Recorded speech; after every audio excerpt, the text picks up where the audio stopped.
예. 오늘 보면은 주님께서 어떻게 이 땅에 찾아오셔서 낮아졌는지 그 7단계를 오늘 우리가 하나하나 좀 시간 내는 대로 살펴보려고 합니다. 그래서 제목은 그리스도인의 마음가짐, 낮아짐 그랬습니다. 오늘 앞부분에 제가 이렇게 썼습니다. 그리스도인의 영성에 있어서 중심이 되는 구절이 바로 오늘 본문 말씀입니다. 주님께서 우리에게 주신 생각은 다음 7단계로 낮아지신 주님을 통해 확인해 볼 수 있습니다. 이 마인드라고 하는 단어는 번역이 조금 쉽지가 않다 그랬죠. 그래서 어떨 때는 생각이라고도 번역하고 어떨 때는 마음이라고도 번역하고. 그래서 오늘은 제가 번역을 하려고 하는 건 아니고 그 어감이 이 부분에서는 마음 자세 또는 마음가짐, 우리의 마음가짐은 어떤 태도를 가져야 되는지, 그래서 제목을 일단 마음가짐으로 했고요. 위로 다음에 7단계로 낮아주신 주님을 통해 확인해 볼 수 있습니다. 위로 하나님께만이 아니라 옆에 있는 사람들에게도 이 마음 자세로 대할 때 우리는 주님께 영광을 돌릴 수 있습니다. 하나님 앞에서 겸손하기란 그래도 비교적 쉽죠. 그분 앞에서야 우리가 당연히 하나님 앞에 겸손해야 되는 것은 너무나 당연하고요. 그런데 우리 동료, 다시 말해서 지체들, 주님의 다른 형제 자매들에게도 과연 우리가 겸손한 태도를 취하는가? 그렇지 않을 때가 많죠. 겉으로야 할 수 있죠. 겉으로야 겸손하게 할 수 있지만 과연 속으로도 나보다 나은 분이라고, 나보다 더 나은, better, 나보다 더 훌륭한 분이라고 생각을 하고 있는지, 아니면 속으로는 무시하고 또 깔보고 있는지, 그걸 어떻게 아냐. 하나님 앞에서 자기 스스로를 한번 돌이켜보는 수밖에 없다. 예수 그리스도는 어떤 마음 자세로, 어떤 마음가짐으로 이 땅에서 사셨을까, 또 이 땅에 오셨을까를 한번 우리가 추적해보자는 것이죠. 실제로 이 교만이라고 하는 것은 인류 최초의 죄입니다. 소위 말하는 원죄. 그죠? 이 땅에 죄가 세상에 들어왔는데 창세기 3장에서 그 죄의 기원이 바로 교만이라고 성경에 나와 있습니다. 이사야서 14장에도 나와 있고, 그 교만. 마귀가 교만으로 말미암아 하나님과 비교했다고 해서 그것으로 인해서 이제 타락했고, 그 죄가 창세기 3장에서 이브의 불순종으로 말미암아, 아담과 이브의 불순종으로 말미암아 세상에 들어왔다. 원래 세상에 없었었죠. 근데 세상으로 들어왔다. 이렇게 창세기 3장에 있는 사건을 로마서 5장에서 그렇게 해석을 했습니다. 그렇죠? 예. 그래서 죄가 이 세상에 들어오게 됐는데 그 마귀의 속성인 교만. 그래서 마귀의 이름 중에 하나가, 마귀의 타이틀, 칭호 중에 하나는 뭐냐면 모든 교만한 자들의 왕이라. 이렇게 욥기 41장에 보면은 모든 교만한 자들의 왕이라. 사실 우리의 왕은 예수 그리스도신데, 그렇죠? 그런데 만약에 여러분이 교만한 순간이 있었다면 그 순간은 다른 왕을 섬기고 계신다는 사실을 우리가 알고 있어야 되는데, 특히 킹 제임스 성경을 알고 세대적 진리를 포함해서 많은 진리를, 성경을 공부해서 지식을 많이 쌓은 사람들이 가장 위험한 게 무엇인가? 그것이 바로 교만이에요. 그래서 할 수 없이 이 겸손이라고 하는 주제를 자주 다룰 수밖에 없다. 확인해 보겠습니다. 고린도전서 8장.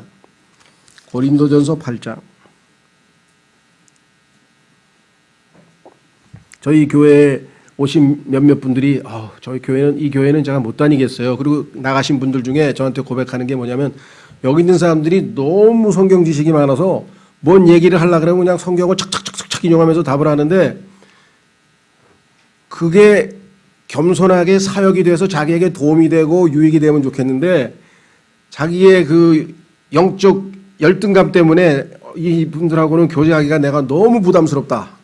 그래서 교회를 못 오겠다고 하는 분들이 몇 번 계시더라고요. 조금 안타깝죠. 본인이, 여기 있는 분들도 다 처음부터 다 알았나요? 다 배워서 됐으니까. 그러나 아마 우리의 태도가 뭔가 좀 열등감을 느끼게끔 그런 느낌을 주지 않았는가. 그렇지 않고서는 만약에 정말 성령이 충만해서 에베소서 4장 15절 말씀대로 사랑으로 진리를 말해 주었다면, 그 사랑의 영으로 그 진리가 전달됐다면 그렇게 위압감이나 부담감을 느꼈을까 하는 생각을 좀 해보게 됩니다.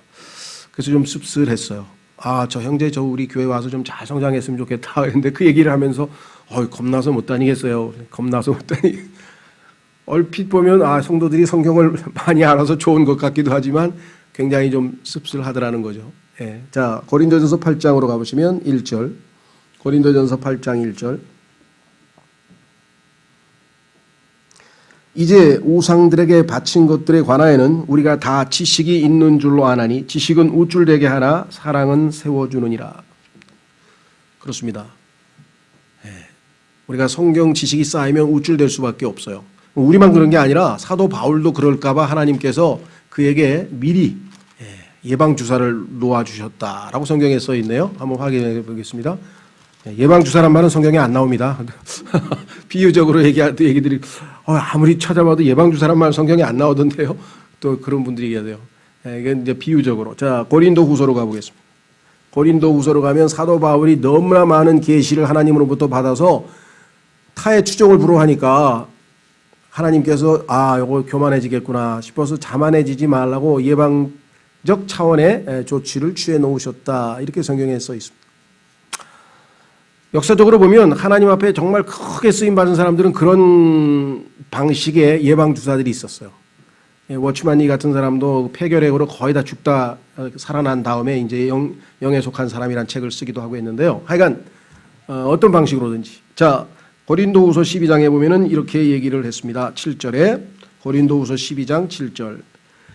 계시들이 넘침으로 말미암아 내가 분량 이상으로 높여지지 않게 하시려고. 얼마나 분별력이 있습니다. 하나님이 나에게 주신 이것은 나를 견제해서 나를 보호하시기 위한 것이구나. 높여지지 않게 하시려고 주께서 내게 육체 안에 가시 곧 사탄의 사자를 주사 나를 치게 하셨으니. 굉장히 고통스러운 일이겠죠. 이것은 내가 분량 이상으로 높여지지 아니하게 하려 하심이라. 내가 이 일로 인하여 그것이 내게서 떠나가도록 주께 3번 간청하였더니 그 고통이 사탄이 내리친 그 육체의 가시가 너무 고통스러워서 3번이나 기도했는데 그분께서 내게 이르시되 내 은혜가 내게 족하도다. 지금까지 준 은혜가 족하다. 그러니까 충분히 그 고통을 이겨내야 된다. 나의 강한 능력은 약한 데서 완전해지느니라 하셨느니라. 네가 강하게 능력 있는 사역자로 쓰임 받으려면 너는 약해져야 되느니라. 그러므로 내가 오히려 크게 기뻐하며 나의 연약한 것들을 자랑하리니. 자기의 약한 것을 대부분의 사람들은 자기의 강한 것을 자랑하죠. 자기의 학력을 자랑하고 자기의 돈을 자랑하고 자기의 능력을 자랑하고 지식을 자랑하고 자기가 잘하는 걸 자랑하지 못하는 걸 자랑하는 사람 봤습니까? 그런데 바울은 거꾸로 해요. 연약한 것을 자랑하겠다. 못하는 걸. 이것은 그리스도의 권능이 내 위에 머무르게 하려 함이라. 이게 영적으로 분별이 있는 사람이에요. 하나님 앞에서 자신이 얼마나 약하다는 것을 알고 그것을 사람들 앞에 부끄럽지만 노출시켜서 숨기지 않을 때 어떻게 했습니까? 10절. 그러므로 내가 그리스도로 인하여 연약한 것들과 치욕과 궁핍과 핍박과 고난당하는 것을 기뻐하노니. 사람들이 그랬을 거예요. 기독교 최고의 사역자라고 치고 최고로 성경을 많이 알고 똑똑하고 최고의 신학자라고 하는 바울의 저 꼴이 저게 뭐냐. 밥 한 끼도 제대로 못 먹고 그냥 밤낮 아파가지고 골골대고 말이야. 저게 뭐야 저게 뭐야 하고 아마 요즘으로 치면 댓글 엄청 붙었을 텐데. 그렇죠? 사도 바울은 오히려 어떻게 생각했어요? 기뻐했다. 왜? 그때 주님께서 강하게 역사할 수 있다는 것을 체험적으로 알았기 때문에 그렇습니다. 그래서 뭔가 이 카리스마가 막 번쩍번쩍 이런 사람들은 별로 하나님이 쓰시는 게 아니에요. 골골대는 사람 주로 쓰세요, 하나님이. 왜? 그래야 자랑을 안 하니까. 자, 그래서 우리는 다시 돌아갑니다. 교만치 못하도록. 왜냐? 성경에 보니까 교만은 패망의 선봉이에요. 교만한 사람은 마지막 결론이 패망이에요. 멸망이에요. 그러니까 하나님께서 교만치 않도록 이렇게 조치를 취하신 것이겠죠. 자, 예수님도 이 땅에 오셨을 때 뭐라고 얘기했습니까? 나는 섬김을 받으려고 온 것이 아니고 섬기러 왔다. 누가 나 섬기라고? 아니, 내가 섬기려고. 그래서 제자들의 발까지 직접 씻겨주신 것이겠죠. 자, 그러면 예수님은 7단계로 낮아지셨는데 한번 확인해 보도록 하겠습니다. 첫 번째, 자, 5절로 가보겠습니다. 너희 안에 이 생각을 품을지니 이것은 그리스도 예수님 안에도 있던 생각이라. 그분은 하나님의 형체로 계심으로 하나님과 동등함을 강탈로 여기지 아니하셨으나. 6절도 개역성경에서는 아주 이상하게 되어 있어요. 하나님께서는 하나님의 형체로 계심으로 하나님과 동등함을 취하지 아니하셨다. 이미 동등하게 하신 분인데 무슨 동등함을 안 취했어요. 신격은 그대로 유지하고 계셨어요. 그럼에도 불구하고 자신은 하나님이라고 불리셨을 때 아니야 나 하나님 아니야 라고 그렇게 하지 않으셨고, 왜? 동등함을 강탈로 여기지 아니하셨어요. 자신을 경배할 때도 다 받아주시고 그분은 자신이 하나님이시라는 사실을 결코 사람들 앞에서 부인하지도 아니하셨고 그대로 인정하셨죠. 그럼에도 불구하고죠. 이제 그분은 하나님의 형체로 계심으로 하나님과 동등함을 강탈로 여기지 아니하셨으나 신성을 지니신 하나님이셨지만, 자, 이 땅에 오실 때는 어떻게 하고 오셨는가? 7절 스스로 무명한 자가 되사. 이것을 개역성경에서는 자기를 비워 이렇게 얘기를 했는데, 기독교에서는 이 비운다는 것은 불교적 용어지 성경적 용어가 전혀 아닙니다. 그래서 하여간 이것도 뭐 여기서 그 차이를 여기서 설명할 수는 없고, 하여간 이 굉장히 기독교의 영성의 핵심 구절인데 이 구절들이 굉장히 많이 지금 개역성경에서 손상되어져 있다라는 사실을 좀 아시고 나중에 한번 잘 비교해 보시면 좋을 것 같아요. 자, 그래서 일단 우리는 7절 스스로 무명한 자가 되셨다. 명성이 높지 않다, 알려지지 않았다, 뭐 이런 뜻이겠죠. 저 사람 굉장히 유명한 사람인데 다 잘 알려져 있고 사람들이 저 사람 대단하다고 알아주는 사람인데, 자, 예수님은 성경에 따르면 구약에서 하나님께서 수없이 많은 대언자들을 통해서 600년, 700년, 물론 또 창세기로 치면 1500년, 2000년에 넘도록 계속해서 이 예언의 대상자셨어요. 그러니까 하나님께서 보내시겠다고 하는 그리스도, 다시 말하면 히브리어로 얘기하면 메시아죠. 헬라어로 얘기하면 그리스도시고 메시아이신 분이십니다. 그럼 이 세상에서 뭐 가장 유명한 분이시죠. 왜? 모든 사람이 기다리고 있잖아요. 언제 오실까? 그렇죠? 그뿐만 아니라 그분은 하나님이셨잖아요. 그러니까 이 세상에서 모든 이 땅에 존재하는 인간들은 어떤 형태로든, 성경에서 계시된 진짜 하나님은 아니더라도 어떤 형태로든 하여간 신을 섬기려고 경배하려고 별의별 방식으로 다 종교적 행위를 또는 의식을 수행한다고 한다면 가장 유명하신 분이 되실 수 있는 분이요, 즉 메시아이시면서 하나님이신데도 불구하고 그분은 이 땅에 오실 때 아무에게도 알리지 아니하시고, 그렇죠? 아주 낮고 낮은 방식으로 찾아오셨고, 심지어는 이 자신이 육체 어머니 되시는 마리아가 해산할 장소가 없어서 짐승이 있는 곳에서 출생하실 수밖에 없는 그러한 모양으로 이 땅에 찾아오셨다. 뭐 우리나라에서 요즘 쓰이는 표현 중에 뭐 금수저, 흙수저 뭐 이런 얘기를 많이 하는데요. 다행입니다. 예수님은 흙수저로 오셨네요. 예수님은 흙수저 중에서도 흙수저로 오셨으니까 혹시 뭐 난 우리 집안이 왜 이 모양이야, 뭐 난 우리 집안은 뭐 돈도 없고 능력도 없고 뭐 아무것도 없는 뭐 이런 집안에서 태어났다고 혹시 그러더라도 굉장히 기뻐하시면 좋겠네요. 예수님과 굉장히 닮으셨어. 그 면에서. 그렇죠? 못생긴 분도 굉장히 기뻐하셔야 되죠. 예수님도 하여간 못생겼다고 성경에 나왔으니까 얼마나 좋아요. 그렇죠? 얼마나 위로가 돼. 자, 하여간 무명한 자가 됐다.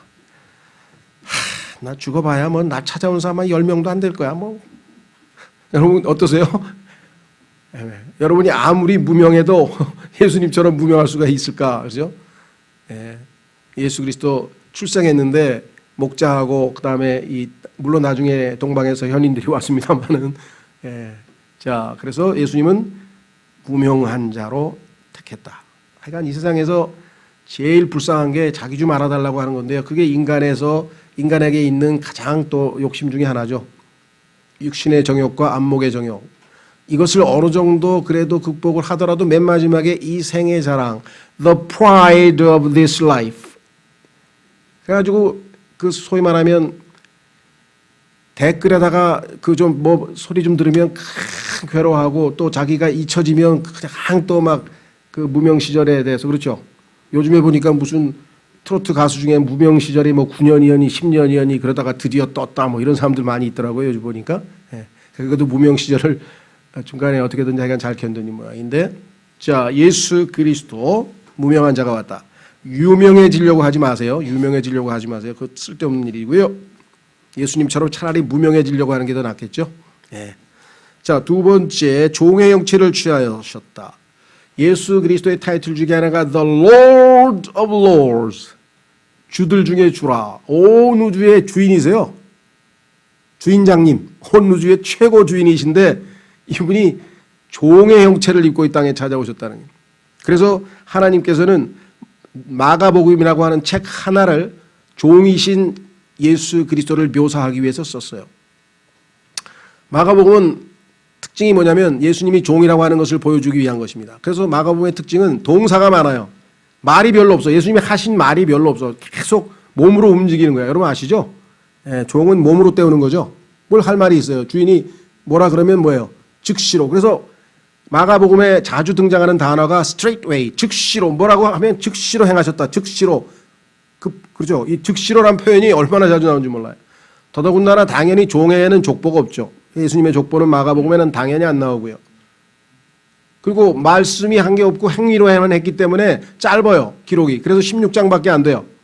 그래서 마가복음을 이제 아직 우리가 한 번도 못했어요. 지금 우리가 마태복음을 공부했고 유대인의 왕으로 오신 분, 그 다음에 요한복음 하나님으로 오신 예수 그리스도 공부했고, 그 다음에 누가복음 참 인간이신 예수 그리스도 지금 공부를 했는데, 마가복음은 분량도 작고 그러다 보니까 공부를 한 번도 아직 못했어요. 그래서 다음번에 혹시라도 사복음서를 공부하게 되면 이제 종이신 마가복음을 한번 좀 공부해 보면 좋겠어요. 왜냐하면 우리가 한 번도 아직 한 구절 한 구절 읽어가면서 공부를 안 했기 때문에.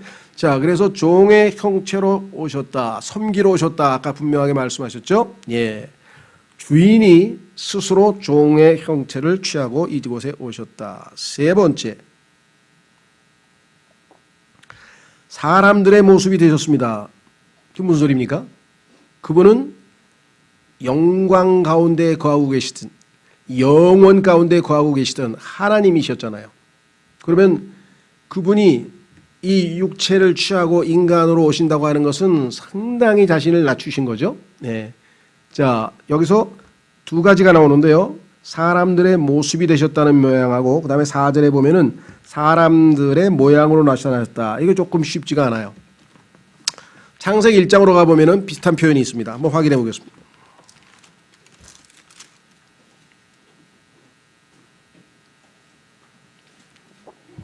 하나님께서 인간을 지으셨는데 뭐라고 표현하냐면요. 26절에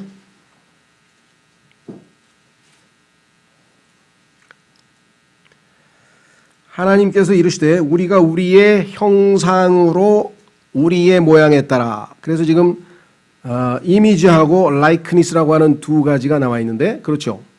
그런데 빌립보서에서는 라이크니스를 이번에는 모양으로 번역을 안 하고 뭐라고 표현했는 거 아니? 우리는 모습이라고 번역을 했어요. 그러니까 이게 지금 영어에 사용되는 단어하고 일관성이 없어요. 그러니까 라이크니스라고 하는 말을 한쪽에서는 모습이라고 했다가 한쪽에서는 모양으로 했다. 그래서 이게 지금 좀 우리말로는 쉽지가 않은데, 자, 앞부분에서 두 가지죠. 사람도 뭐예요? 내적인 면이 있고 외적인 면이 있죠. 자, 외적인 면은 아버지 하나님께서 아버지와 아들과 성령인 삼위일체로 되어 있듯이 인간도 영과 혼과 몸 삼위일체로 되어 있습니다. 그런 형상은 외적인 것이고, 하나님의 속에 있는 성품, 거룩하신 성품, 의로우신 성품을 포함해서 이와 같은 것을 우리가 라이크니스 그러죠. 예. 자, 그래서 성경에 보면은 예수 그리스도께서 오시게 되면 우리는 로마서에서는 그분의 아들의 형상대로 다시 우리의 죽은 영이 살고 우리의 몸도 구속이 되면 우리의 몸이 썩지 않을 영광스러운 몸으로 돼서 영과 혼과 몸이 예수님처럼 다 완전하게 될 거 아니에요? 그러면 우리의 형상을, 하나님의 형상을 회복하지만 요한일서 3장에 가서는 like him, 그분처럼 될 것이다. 그 얘기는 뭐냐면 우리가 성령으로 충만하게 돼서 우리 안에서 그리스도께서 형성되어져서 우리의 성품이 예수 그리스도처럼 성령의 열매를 맺는 놀라운 성품으로 바뀔 것이다. 내적인 변화에 대한 얘기예요. 그러니까 이게 지금 바로 그 두 가지가 여기 나와 있어요. 자, 속에 있는 인간의 성품에 관한 한 예수님도 슬플 때 슬퍼하시고, 그렇죠. 괴로울 때 괴로워하시고, 성경에 보니까 신음도 하셨다 그랬고, 괴로워 죽겠다고도 하셨고, 성경에 보면 인간의 성정, 인지상정, 인간의 성정을 그대로 지니고 이 땅에 인간으로 오셨다. 그래야 인간을 이해할 수가 있잖아요. 자, 히브리서 5장으로 가보겠습니다. 어떤 분, 자, 성경에 보면 예수님께서 완전하게 되셨다라고 하는 표현이 나올 때 당혹스러워합니다. 왜 당혹스러워할까요? 예수님은 원래부터 완전하신 분인데? 아닙니다. 성경에 따르면. 그건 무슨 소리입니까? 신이신데, 하나님이신데 완전하지 않으시다니요? 자, 그 뉘앙스를 잘 이해하셔야 돼요. 전지전능하시고, 그렇죠? 무소부재하시고, 거룩하시고, 의로우시고, 하나님의 모든 속성들이 완벽하게 다 갖춰져 있지만, 하나님께서 한 가지 부족한 게 있어요. 그것은 뭐냐? 인간이 되어보신 경험은 없어요. 하나님으로만 계셨지, 인간이 육체를 입고 이 육체를 입은 인간이 고통 가운데 땀 흘려 수고하고, 그렇죠, 배고프면 밥 먹어야 되고 괴로우면 울어야 되고, 이런 인간으로서의 삶에 대한 체험은 없으셨다는 거예요. 그래서 예수님은 인간으로 오셔서 모든 인간으로서의 시험을 당하시고 고통을 당하시면서 하나님 앞에 퍼펙트, 완전하게 되셨다라고 성경에, 왜? 완성되신 거예요. 인간으로서의 체험을 하신 거죠. 그 히브리서에 써있죠. 5장으로 가보겠습니다. 히브리서 5장 7절. 히브리서 5장 7절. 그분께서는 친히 육체로 거하던 때에 자기를 사망으로부터 능히 구원하실 분에게 강렬한 부르짖음과 눈물로 기도와 간구를 드리셨고, 또 친히 두려워하셨으므로 하나님께서 들으셨느니라. 그분께서는 아들이실지라도 친히 고난받으신 일들로 말미암아 순종하기를 배우사 완전하게 되셨으므로. 예수님이 인간의 몸을 입고 이 땅에 오시지 않으셨다면 전지전능하니까 인간의 고통과 괴로움과 이것을 다 아시죠. 모르실 리가 없죠. 하지만 체험은 못 해보셨단 말이에요. 그렇죠? 여러분, 의학 박사는 암에 대해서 훨씬 잘 알아요. 그래서 암 걸린 사람한테 와서 다 설명해주고 어떻게 하고 다 합니다. 그런데 똑같은 암에 걸린 친구가 와서 힘들겠구나 정말. 그런데 내가 나같이 너보다 못한 사람도 이겨냈으니까 너도 이겨낼 수 있을 거야 라고 하는 위로가 먹히지, 의사가 설명한 게 먹히는 게 아니에요. 왜? 이 사람은 지식적으로 알고 있는 거죠. 이 사람은 체험적으로 알고 있잖아요. 예수님이 되셔서, 하나님은 의사처럼 다 아시지만 예수님이 인간의 몸을 입고 이 땅에 오셔서 예수님이 안 되신다면, 인간이 안 되셨다면, 인간의 모습으로 오시지 않으셨다면 완전하게 되지 못한 거죠. 그래서 여기 나와 있어요. 완전하게 되셨으므로 자기에게 순종하는 모든 사람들에게 영원한 구원의 창시자가 되시고 라고 말씀을 하셨죠. 얼마나 감사합니까? 그렇죠. 히브리서 4장. 여러분, 예수님께서 인간의 라이크니스, 모습으로 오셨다는 것은 이게 보통 일이 아닙니다. 하나님께서 인간에 대해서 얼마나 존중하셨으면 인간의 몸을 입고 이 땅에서 인간의 삶을 체험코자 결단을 내리셨을까? 한번 생각해 보세요. 그렇죠. 하나님께서 인간을 창조하셨을 때에는 예수 그리스도께서 누가복음에서 사셨던 참 인간의 모습으로 살기를 기대하셨어요. 그런데 아담은 실패했고 아담의 후손들도 다 실패하고 있습니다. 단 한 번도 하나님이 의도하셨던 참 인간의 모습으로 살아간 인간이 이 땅에 단 하나도 없었어요. 그래서 예수님은 스스로 이 땅에 인간이 되셔서 오셔서 이것이 하나님께서 처음에 하나님의 형상과 하나님의 모양으로 창조하셨을 때 기대하셨던 인간의 본래의 모습은 바로 이것임을 만천하에 보여준 겁니다. 이제 예수님을 믿고 영접하고 구원받은 사람들은 그 삶을 살아감으로써 하나님께 영광을 돌리는 것이죠. 예수님을 닮아가면서. 히브리서 4장 12절, 14절, 히브리서 4장 14절. 그런즉 우리에게 위대하신 대제사장 곧 하늘들로 들어가신 하나님의 아들 예수님이 계신 줄 알므로 우리가 우리의 신앙 고백을 굳게 붙들자. 우리에게 계신 대제사장은 우리의 연약함의 감정을 몸소 느끼지 못하는 분이 아니요, 못하시는 분이 아니요. 인간으로서 여러분들이 어떤 연약함을 갖고 있습니까? 정말 우리는 뭐 조금만 아파도 정말 힘들죠. 또 조금만 누가 나한테 싫은 소리 해도 정말 힘들죠. 조금만 상처 입어도 정말 힘들죠. 정말 인간으로서 이 땅에 살아가는 게 보통 힘든 일이 아니에요. 그런데 그러한 모든 것들을 하나님께서 예수님께서 다 체험하시고 연약함의 감정을 몸소 느끼지 못하는 분이 아니요. 베드로전서 3장에 보면은 아내를 더 약한 것으로 여기라 그래도 더 약한 그릇. 아내를 더 약한 그릇으로 여기라고 얘기했죠. 거기에는 뭐가 암시되어 있습니까? 남편도 약한 그릇이야. 남편이 센 자가 아니야.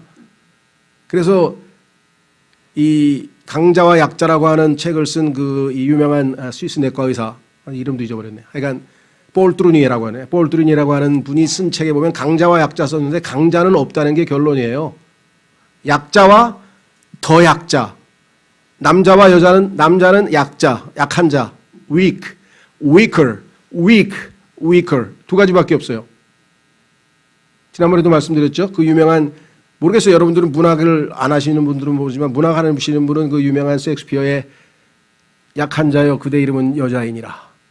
그렇죠. 그래서 제가 수정했죠. 약한 자여 그대 이름은 남자이니라. 더 약한 자여 그대 이름은 여자이니라. 이래야 바이블 버전으로 맞는 얘기라 그랬죠. 그렇죠? 이 약하고 더 약한 인간들로서 체험케 위해서 예수님이 오셨어요. 그래서 우리의 그 feeling, 친구로부터 배신당했을 배신관, 직장 상사로부터 찐빵 맞았을 때 그 억울함, 그죠? 부모님한테 야단 맞았는데 잘못한 게 없는데 야단 맞아서 막 억울함도 있을 것이고, 부부간에도 하여간 뭐가 틀어져서 안 맞는 것이, 하여간 이 모든 인간으로 느끼는 약함, feeling마저 다 알고 계신 분이기 때문에 딴 데 찾아가봐야 소용없어요. 여러분이 위로를 받으려면 모든 위로의 하나님이신 예수님께로 가서 그 고백을 우리가 하고 대제사장의 도움을 받는 수밖에 없다. 자, 그래서 이것이 바로 그분이 사람의 모양이 되셨다, 모습이 되셨다고 하는 이야기입니다. 자, 그 다음에 네 번째로 가면 사람의 모양으로 나타나셨다.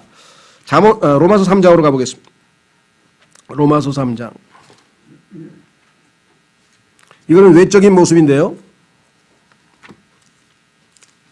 예수님은 귀가 몇 개입니까? 2개죠. 예수님은 눈이 2개죠. 그런데도 불구하고 사람 속에 무슨 생각을 하고 있는지 다 알고, 다 보고 계신다 그랬죠. 근데 이 애가 눈은 2개세요. 다시 말하면 우리하고 똑같이 외모가, 그렇죠? 손 있고 발 있고 귀 있고 코 있고 다 똑같은 사람의 패션, 여기 나와 있잖아요. 패션, 사람의 패션으로 나타나셨죠? 왜? 자, 보세요. 로마서 3장에 보니까 10절. 로마서 3장 10절. 이것은 기록된 바 의로운 자는 없나니 단 한 사람도 없으며 깨닫는 자도 없고 하나님을 찾는 자도 없으며. 하나님 찾는 자 없다 그랬죠. 그들이 다 길에서 벗어나 함께 무익하게 되고 선을 행하는 자가 없나니 단 한 사람도 없도다. 이 세상에 착한 사람 많은 것 같은데, 예. 우리 인간적인 눈으로 보면 착한 사람 많죠. 그리고 그런 사람들 뭐 훌륭하죠. 하나님 관점에서 보면 착한 사람이 없다, 선한 사람이 없다는 얘기고요. 하나님을 찾는 사람 많은 것 같은데요. 구도자도 많고. 예. 그들이 찾는 신은 자기들이 원하는 신을 찾지 성경에 계시된 하나님을 찾을 필요가 없어요. 왜? 그분은 이미 찾아오셨다고 시편에 써 있는데, 찾아오셨는데 뭐하러? 우리를 찾아오셨는데 와서 지금 마음의 문을 두드리고 계신데 어딜 찾아 돌아다녀요? 예, 구도자라 하나님 찾는다고 하는 사람들 보면 전부 다 찾을 필요 없다고 말씀해 주셨어요. 와 계셔 지금. 당신 마음을 두드리고 계셔. 문만 열면 돼. 바로 영접하면 돼. 찾아와 계시는데 뭘 또 찾아. 그렇죠. 뭘 찾는 거예요? 자기 마음에 드는 신을 찾는 거예요. 자기 마음에 드는 신.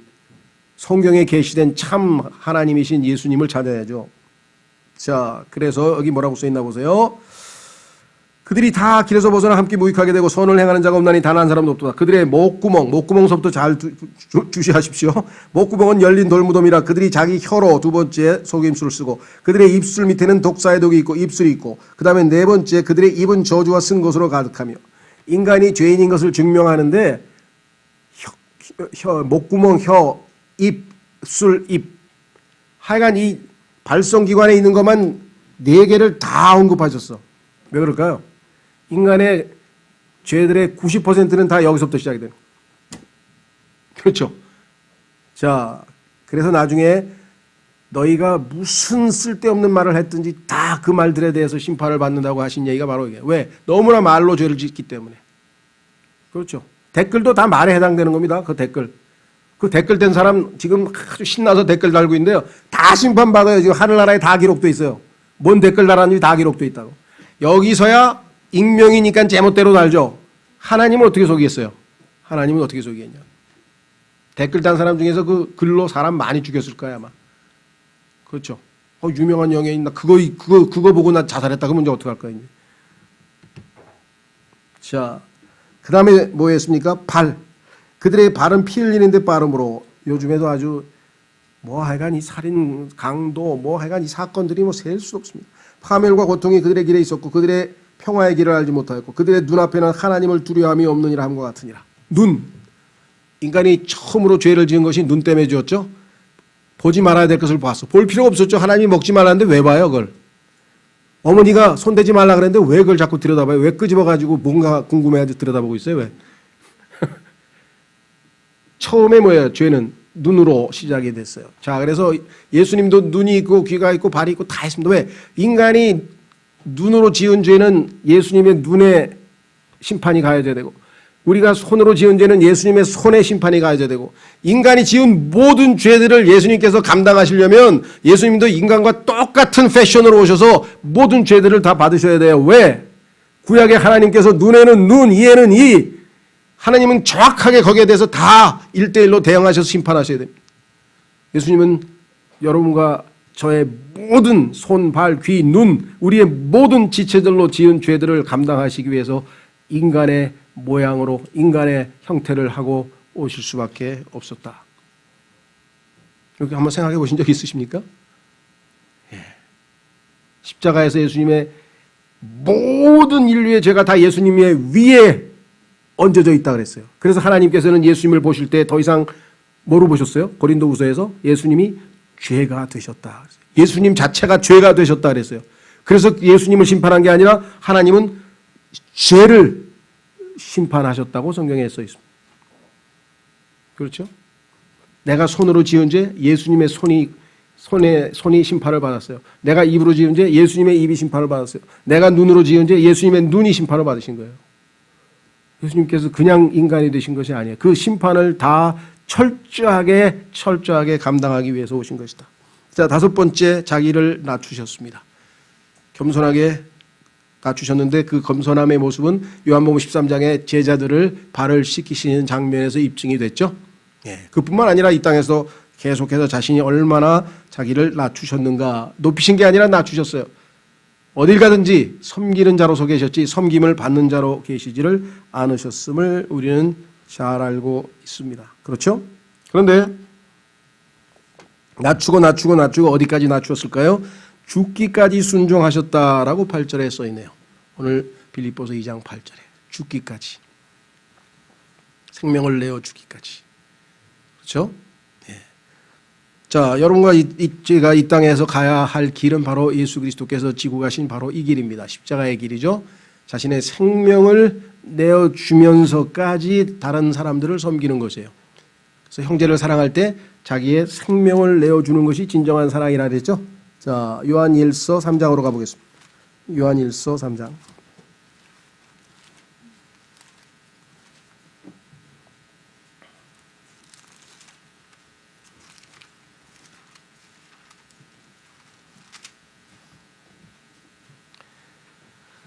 요한일서 3장 16절.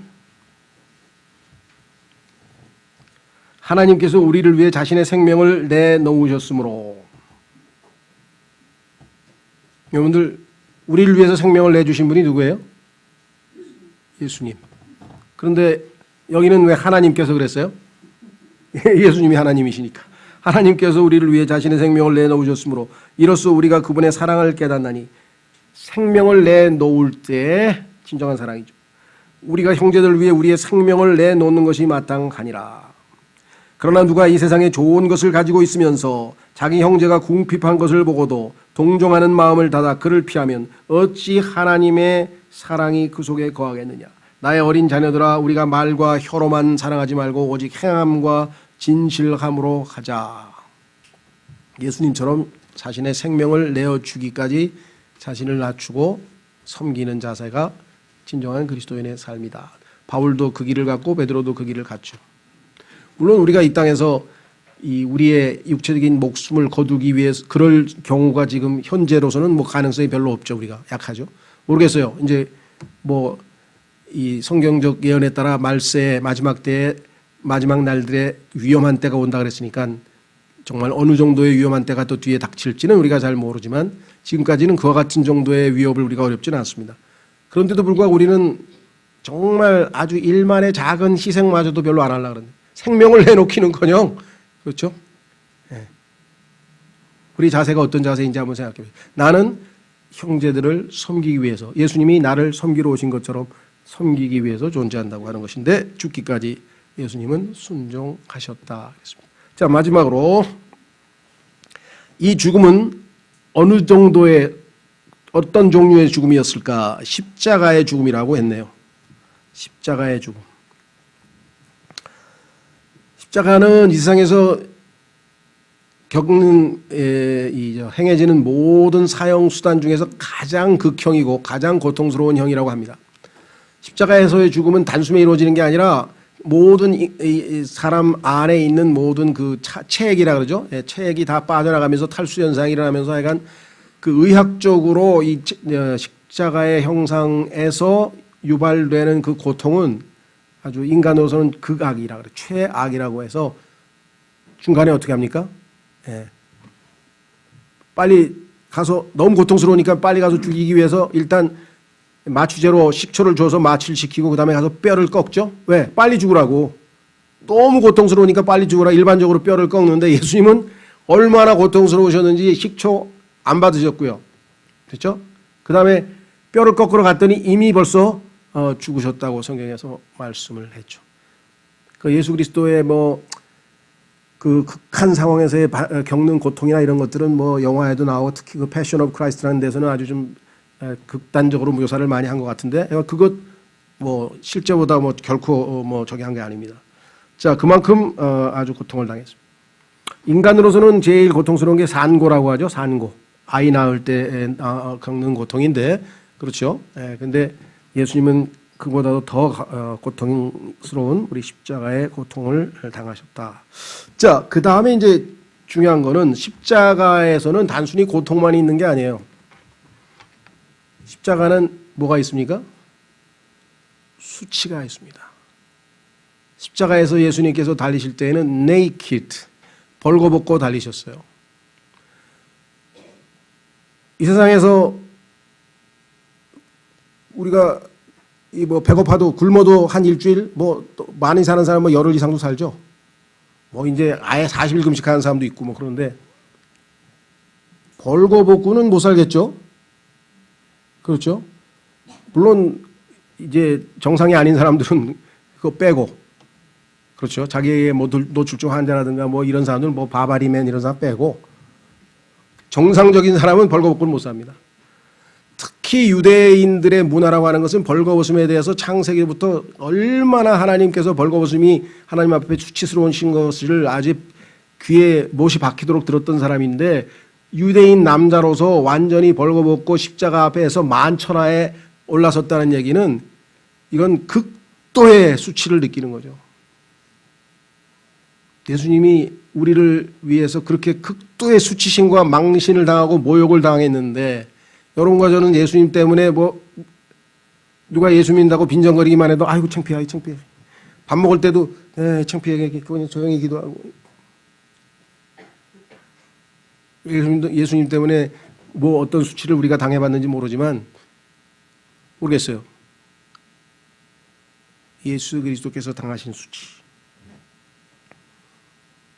예수님은 정말 낮아지시고 수치를 당하셨어요.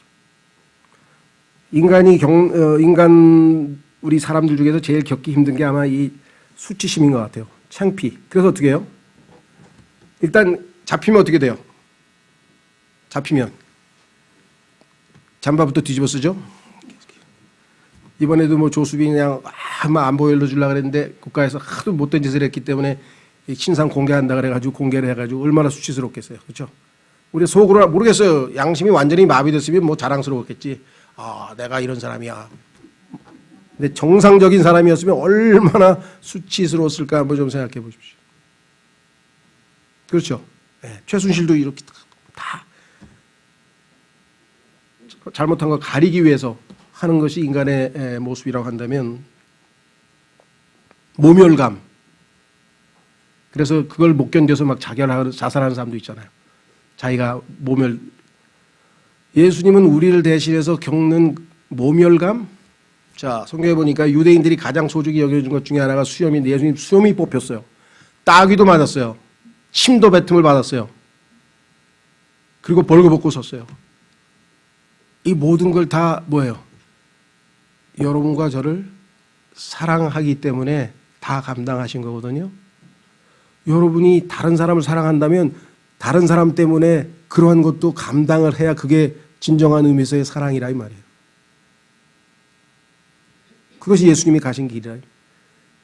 그것이 예수님의 마음가짐이셨다 이 말이에요. 우리의 마음가짐이 과연 그런 마음가짐을 가지고 신앙생활을 하느냐. 성경 좀 조금 안다고 그래가지고 무식하게 그것도 모르냐. 아유 정말 너무하다 너.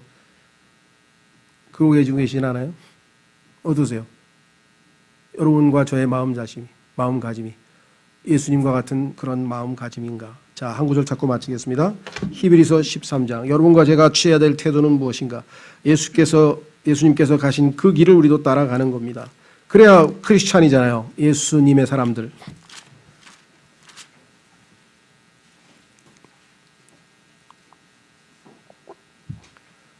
요즘 그리스도인들을 보면 정말 겸손이라고 하는 미덕이 있는지 참 고개가 아주 갸우뚱해져요. 앤드루 머레이라고 하는 남아공화국 출신의 유명한 선교사가 겸손이라고 하는 책을 썼는데 그가 그런 답을 했죠. 그리스도인에게 있어서 가장 중요한 덕목이 무엇입니까? 겸손입니다. 두 번째로 중요한 덕목은 무엇입니까? 겸손입니다. 그럼 세 번째 덕목은 무엇입니까? 겸손입니다. 예수 그리스도처럼 겸손하다면 그 외에 나머지 덕목은 덧붙여지는 거겠죠. 가장 본질적인 것. 그래서 예수님께서 겸손의 섬김의 본이 되셨다. 제자들의 발을 씻기면서 example. 우리가 그 예수님을 본으로 해서 우리가 따라간다고 했잖아요. 두 번째, 고난의 본을 당하셨다. 겸손의 본, 고난의 본. 이것은 그리스도인으로서 우리가 가야 할 길이죠. 자, 13장으로 보겠습니다. 히브리서 13장 마지막 구절.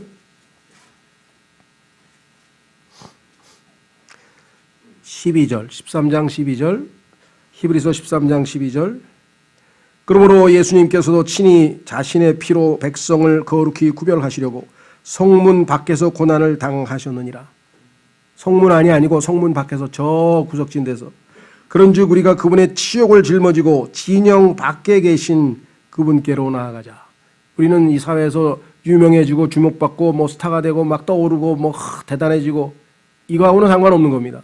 진영 밖에 있는, 그렇죠? 세상 사람들이 관심 두지 아니하고 쳐다도 보지 않는 그러한 그 십자가의 길을 주님을 따라서 주님을 따르는 것이 우리가 가야 할 바로 그 길이다. 그래서 오늘 우리는 7단계로 낮아지신 예수 그리스도가 바로 우리의 영성의 핵심인 낮아짐. 그렇죠? 다음 또 기회가 있으면 예수님의 높아지심. 이렇게 낮아지면 어떻게 된다 그랬어요? 하나님께서 높이시는 거예요. 그래서 7단계로 또 아드님을 높이셨어요. 네, 한번 나중에 기회 있을 때 한번 하나님 말씀 또 공부해 보도록 하겠습니다. 오늘 이 시간 우리가 주님을 따르는 자, followers of God, 하나님을 따르는 자로서 주님께서도 나를 따르라. 나를 따르려거든 자기 십자가를 지고 나를 따르라. 내 멍에를 메고 나를 따르라. 말씀하신 것처럼 주님 마음가짐을 주님처럼 갖고 주님을 따르기 원합니다. 저희들을 도우소서. 잠깐 기도하겠습니다.